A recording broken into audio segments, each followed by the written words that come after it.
Amigos de Máxima 106.7, yo soy Fabiola Vargas y el día de hoy tenemos entrevista con una banda impresionante de folk, de indie rock y de muchos ritmos londinenses, los Mumford Sons.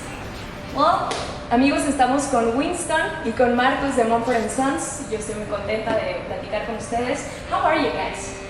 Muy bien, gracias. Oh gosh, you've been working on your Spanish. All morning. 3 words. You're doing well, you're doing great. So, I've seen lots of interviews with you guys, and you're really funny. I mean, I laughed with your jokes and stuff. Tell us a little bit about how that makes your music fun, but also you have deep lyrics, and it's a weird but very special combination. Well, I think we can't take ourselves a bit too seriously. It is just music at the end of the day. And we've always found it slightly comic that we have to talk about it quite a lot. Okay. And so sometimes we find ourselves laughing at that. Because it's weird. Because when you start a band, you sort of have some songs and you want to play them to people, or play them together and then play them to people. You don't really sign up to being a sort of spokesperson, almost a politician at times, you know, having to put on a face for people and talk to them, and you just don't sign up to have your picture taken. Like, that's not the dream. When we started playing in the band together, that wasn't the dream. That might be the dream if you join The Voice or X Factor or something, but it's certainly not if you're playing in your local pub and just enjoying it. But it's a reality that comes with the job as well, so we're fine with it, but it's just funny. It's just funny to us. It's like you're just laughing and singing, right? Okay, so with this new album, Delta, you guys took a break and you had personal time to be with your families and to have some life experiences that help you out in the composition of the new songs. Is there any particular story that you tell us about and that is kind of printed in the songs? We didn't have a huge amount of time, but we had more time off the road than we had for a while. We spent a lot of that time writing.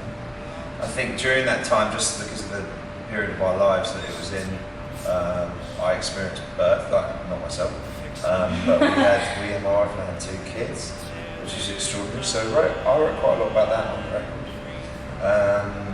Experienced death as well, just the sort of things that you experience in your life when you're with your family.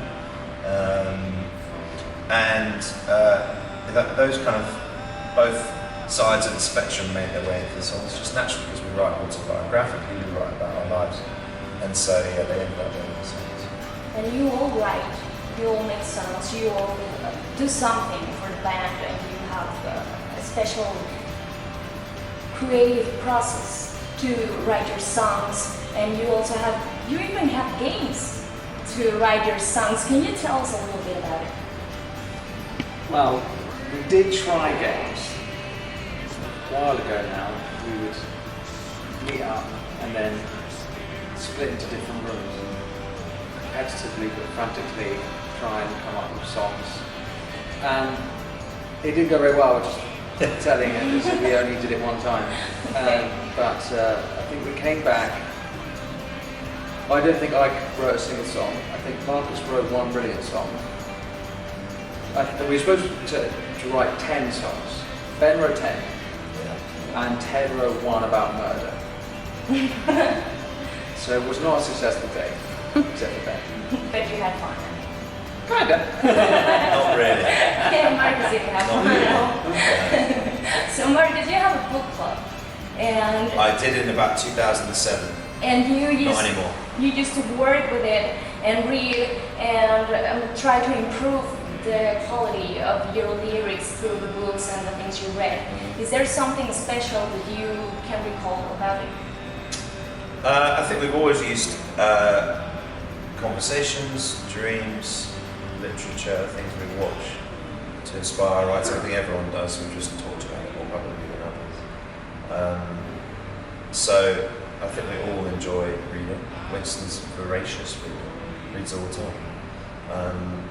So I think it's something we enjoy doing and that can find its way into our into what songs to write myself.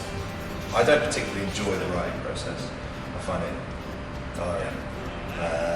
And the performing process is a lot easier because you don't have so much creative energy in that. We sort of probably more natural performers than we are writers. But it's also quite cathartic, right? That process of- Can be, yeah. I tend to write when I feel like I need to, but I don't really write for enjoyment, which is, I wish I did write for enjoyment. Right, up until now. Maybe you will do it. Hopefully just the start of my career stuff. So in this new album, Delta, you guys, you really took care of the details. I heard in an interview that you cared about how the song ends and how the other one starts. So it is not a conceptual album, but it's like a whole piece that people can enjoy. How was the process of working in that kind of details along the making of the album? Well, that's something that we've done from the beginning. But you know, actually, Ben's very good at writing interlude. Interlude's a great one. That's not. Can't be. Sure, let's take it. Okay, I don't think it's in any Spanish-English dictionaries, but he's very good at that kind of music, and we used to do it a little bit more live. But I think it is important that an album. Well, it's important to us, or has been previously, it might not be in the future. But with all four of our albums, we want it to be a listening experience and to make sense. So yeah, that is important. Well, guys, so you play in a very energical way when you're on stage. You give yourselves completely to the audience, and you have like a special vibe that comes out from your shows. What have you received from the audience in your shows? I remember talking to an Irish football player called Damien Duff, and asking him. I went to see him play a game and asking him how the audience affected their playing, because I thought if you're playing football, you know, you're just concentrating on the game and you're not affected. He said it's massive, and if the crowd don't cheer you on or if they're negative to you, it massively affects the team. It's not something I appreciated, particularly when I'm booing my favourite players. But it's